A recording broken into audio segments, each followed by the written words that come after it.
There really are a handful of properties that have timeless magic that really pulls you into their world, no matter how much you're trying to ruin them nowadays. But regardless of the state of it now, Star Wars will forever be one of those properties. I always feel the need to say this every single time I talk about Star Wars. I'm not a diehard fan. I enjoy the games way more than any of the movies or series, but always have deep respect for the franchise. I say this because I'm probably very terrified of the passion of the fan base, if I'm honest. I always feel the need to let them know where I'm coming from because everything revolving around this franchise just seems to be very polarizing, and I just consider myself to be neutral in regards to it. I have no problem admitting I might be a moron when it comes to Star Wars lore and history, but I do know a thing or two about video games. And when I played Jedi Fallen Order, I thought, this is actually a pretty great game. They took the Souls-like elements with awesome environments, a decent story, wrapped in this legendary IP, and what you get is something that's actually worth giving your time to. Especially when they're introducing brand new characters with no need of any kind of Skywalker people around whatsoever. Damn it. Either way, I was excited where this series left off. I was more excited for the fact that we had a single player story-driven Star Wars game with no microtransaction bull. So when the second one was announced, I was pretty stoked and intrigued. But did it live up to the first one? Is it as good? Join me as we take a look at Jedi Survivor.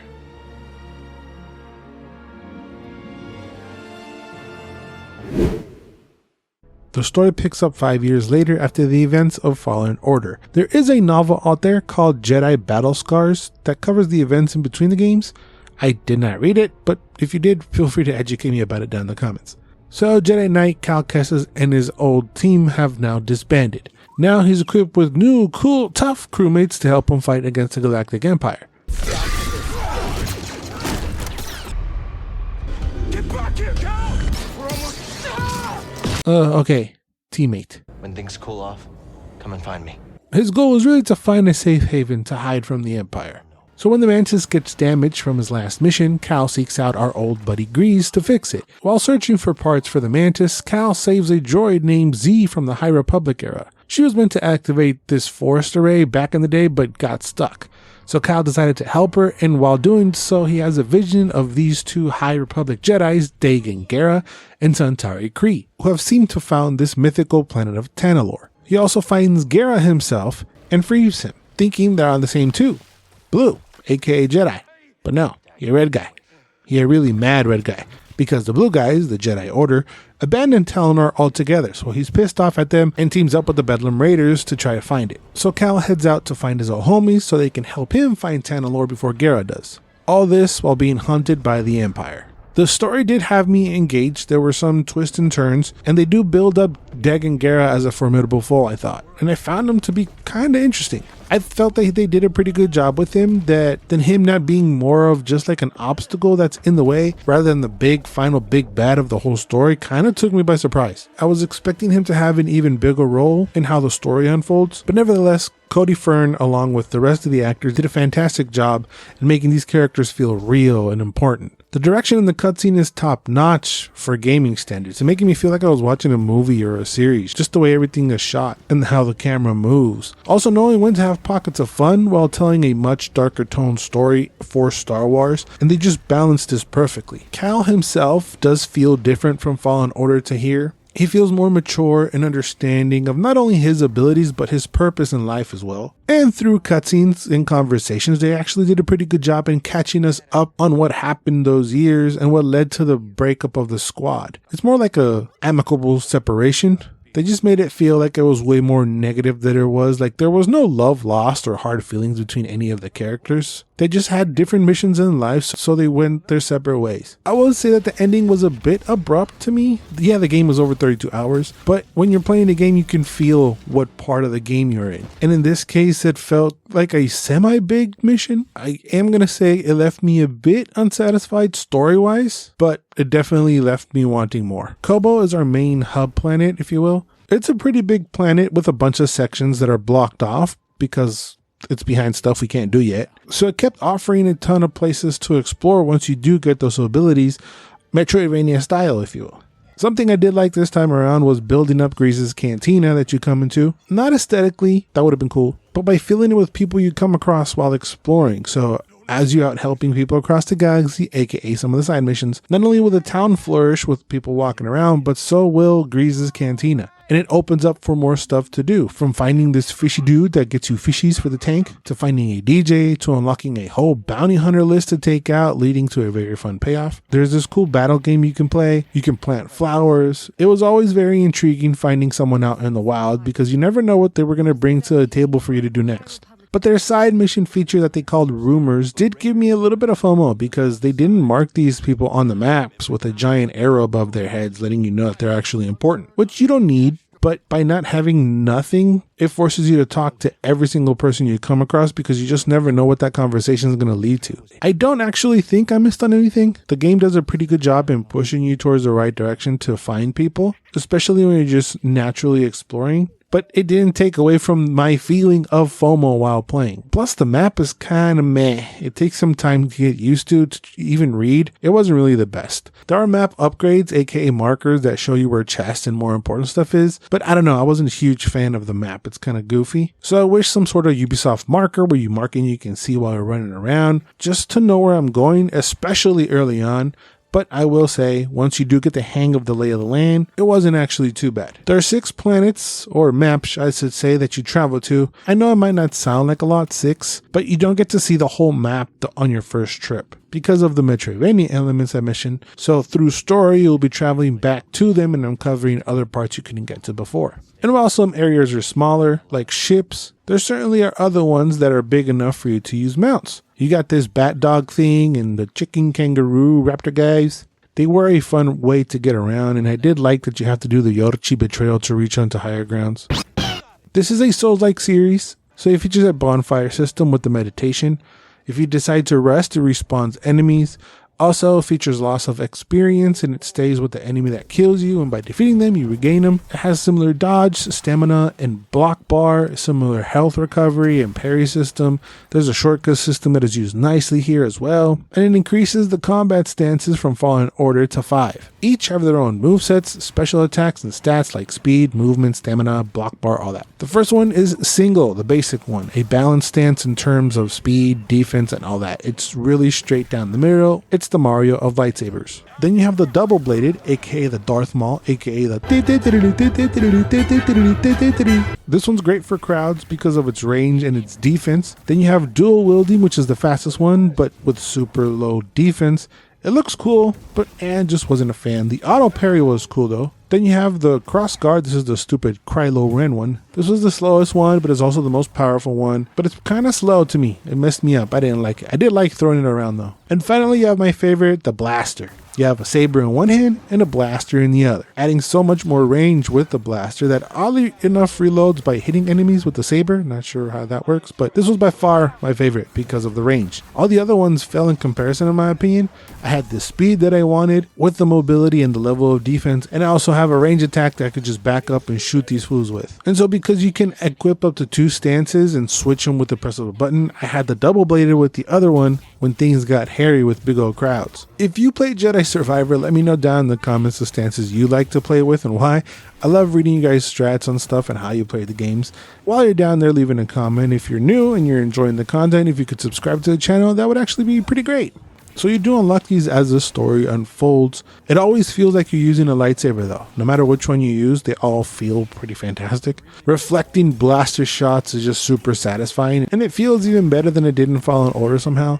Cal feels fast, smooth, and kind of slippery when he's not holding any sabers. And when he is, and you're kicking ass, every movement feels fluid and it looks kind of rehearsed almost because of how smooth and seamless he moves from animations. Hitting a parry feels very powerful, and dismembering troopers is just so violently satisfying. This is one of the many things that Respawn actually listens to the fans on, and it truly makes a difference. The other side of combat is the Force, where you can push and pull enemies around. You can pull a group in and hit them with all one attack. It was just pretty great fun. Pulling a guy in and stabbing him just seems very visceral. Each stance has its own skill tree where you get more attacks, including kind of special looking ones, automatic parry attacks like I mentioned, just stuff like that. This would be in the lightsaber category. In the survival category, you can upgrade stuff like how much health you get from stims, that kind of stuff. And as part of the force category, you have the telekinesis, which upgrades the strength of the push and pull, adding the amount of guys you can hold on to at once, force related attacks. There's also confusion, which affects the mind tricks, like how long you can turn an enemy to help you fight for, the level of these enemies, and finally Jedi concentration that increases your force bar, and how these things recover amongst many other things. I really like the freedom of the upgrades. As long as you have skill points to spend, there's nothing really blocking you from upgrading anything you want. If you want to completely ignore a stance to fully upgrade what you truly use, you can do that. You can also redistribute the skill points at any time. There are also perks you can equip to add even more boosts and combinations for the gameplay, like getting more XP after kills, getting an extra stim, stuff like that. And while exploring, opening crates, finding essences, and defeating certain enemies, you get upgrades to your other stats like health and stamina. So if you've never played the first one or any kind of Souls-like game and you're concerned about it because you think Souls-like means punishing and hard now, don't worry. There are a ton of settings to make the game way more accessible to anyone. I'm a complete utter noob to those games. The very first time I played it, I wasn't really into it, and I'm kind of slowly starting to come around since I played Lies of P, but I still played this on normal. There are a ton of different difficulties, but normal, it was okay. I felt like I could have gone maybe one difficulty higher if I really wanted to. This was still pretty fun, challenging. It was normal. Except for these stupid frogs, man. Oh, they had my ass. God, I hated them. And what pissed me off the most is one time I actually beat the damn thing and the game crashed. And it didn't save because it only saves on meditations. So yeah, that really sucked. But if I'm honest with myself, the trouble I really have while playing is because I'm pretty impatient. And the game waits until Cal finishes the animation you inputted, and until then he makes the next move. So if you're pressing attack way too many times and get greedy, which I did a lot, and then all of a sudden you want to dodge and move or dash out the way, he won't do it, making him feel a bit laggy. This was felt the most when you needed the stim. So if you're like knocked down and you're pressing the button for BD to recover you, you have to wait for Cal to get up and do the animation to get the stim. And if you had enough health for one more hit, this could be very scary. Yeah, Star Wars sure knows how to make you love the droid, and I sure do love BD, but him not reacting fast enough really annoyed me sometimes, especially when I really needed the stim. This whole animation just takes a second or two too longer, and it's something you just have to get used to. Because here, health feels more precious, because there aren't any stims for you to pick up to help you recover. You do upgrade the amount of stims BD carries, but once you use one, there's no way to get another one, or even refill it without resting. You're not going to take down an enemy, he's going to drop a stim, so it's kind of annoying to even get hit, especially in the beginning when you only have 2 or 3 stims that you can use. The amount of enemies from troopers to creatures and how to approach each one is just great. It really shows that Respawn gave time and thought into developing them, and I appreciate that. BD can scan one of each to collect intel so you can learn how to attack them. Plus you use them for the battle game as well. And each enemy offers a different battle tactic while all having the same fundamental of red means unblockable. Yeah, some of the bigger enemies can one-shot you. It could be wildly annoying, especially when you feel like you got away. But patience and timing is really key. So while taking out a crowd is always very fun and looks awesome, the best fights always came with the one-on-one battles. Some of my favorites being the spontaneous bounties or secret bosses that you just come across while exploring. I think I like these even a bit more than the story mission boss fight, maybe just slightly because of the randomness of it. You're in a cave, you're just exploring it, and all of a sudden you come across this creature that you have to take down. Story 1v1s really have you focusing on the timing and the patience of their attacks and reading the enemy properly. But they were always focusing on hitting on the story beats even while in the fight. I like that there was always an emotion behind the fight. It never felt like you're just fighting just for fight. There's a purpose and a reason for that fight, and they're telling it to you while you're fighting. Respawn could have easily just copy and pasted gameplay and just plop you in a different setting and call it a day. But they just added so much to the combat, like the buddy command, which is when an ally is with you, you can have them help you out, fight, and even have some cool animations. So I really want to give props for Respawn for that, and it really sounds like they listened to a lot of their fans' feedback. They also brought back the slow. This is where you do like a Prince of Persia and slow down time and do some slicing and dicing to the enemies. Speaking of Prince of Persia, I wanted to talk about the platforming. So what is the first thing you add into a sequel? A hook shot.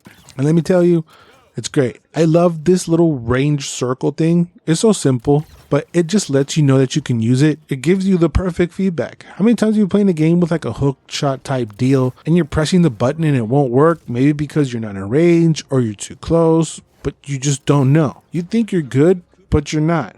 And this little circle thing just felt genius to me. Just knowing when and when not I could use it just felt so simple. Also new to this series is the air dash to be able to go through these green barriers. And once you do, you get another dash. You have these balloons that you can jump to and jump off of. There's zip lines you can jump onto. And there's just a healthy amount of stuff to do with the platforming. So as the game goes along, you start to combine the rest of the new platforming additions to the mix. So you hook yourself into a wall run that goes into an air dash, that goes into a balloon, you go to a glide, and it all just works very smoothly together, making platforming really fun to me. I get it, it might be too much for some people or they're not here for that, but I found it to be the best improvement and maybe my favorite part of the game if I'm honest. Especially because of some of these amazing set chases. These were just outrageously epic and fun. This here made me feel something. I was so engaged with this set piece right here. I was focused and trying not to screw up, plus enthralled and just enchanted by how it looked going through these rings. It was truly amazing. So the platforming made exploring fun. You're looking at the same spot you passed before early on differently because of what you can do now. Plus you're unlocking shortcuts for when you want to revisit. And by doing so, you get rewarded with a ton of stuff, from upgrades like I mentioned to cosmetic items. Cal's wardrobe is much more diverse this time around. Changing his color and style is always fun, and they added hairstyles to the mix, something fans have been waiting for. It might have come at a cost of customizing the Mantis, which I much rather messing around with BD anyway than the Mantis, because you actually get to see him. I'm not gonna lie, I did spend a lot of time changing Cal, BD, and my saber. Once I felt I've spent enough time with my new additions, I would head over to a bench and change it up. It also kind of made me excited when I did come across new rewards like new hairstyle or another article of clothing or a pack of colors. There's a shop to purchase a lot of these along with many other shops that offer many other stuff. But you also get a ton of rewards from exploring, fighting, and from these secret challenges. These secret challenges were cool. It could be a combat challenge or a platforming challenge. The platforming is just get to the end, and the combat ones have you do combat. But with special rules like only using a certain stance or defeat a ton of the same enemies, or crazy ones like defeat 2 damn rancors, or the worst one by far, defeat 2 of those frogs. There are also old Jedi chambers to explore where you must solve puzzles with the abilities you've learned. I like these because they offer a different pace from everything else in a totally new looking environment. Jedi Survivor was really tough for me to put down. I enjoyed exploring all the different environments and enemies that the game had to offer, and the game just keeps growing as you're playing. Of course, I knew I was playing a Star Wars game because of its iconic look, and I'm using sabers and fighting droids, but the music and the iconic sound effect is really what brings that world together and gives that Star Wars feel to the game. The music cues when you find something interesting, and the music while in fights is just truly wonderful. Plus the game looks great. I know I had some performance issues upon release that seems to be fixed now. I didn't experience anything too crazy.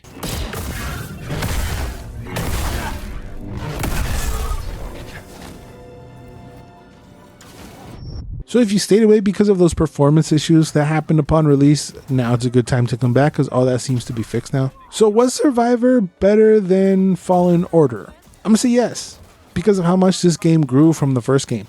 It took what Order had and expanded on it. They listened to what the fans wanted and left me wanting more, with a new hope that it can grow even more from the second game to the third. Of course, let me know what you think down in the comments. Respawn already confirmed that a third game is coming, hopefully to close out Cal's trilogy with a big, gigantic, beautiful bow. These games are great, but what Survivor proves is that you can always tell new, interesting stories, and it doesn't all have to revolve around the same characters. And Survivor did it without even any single Skywalker.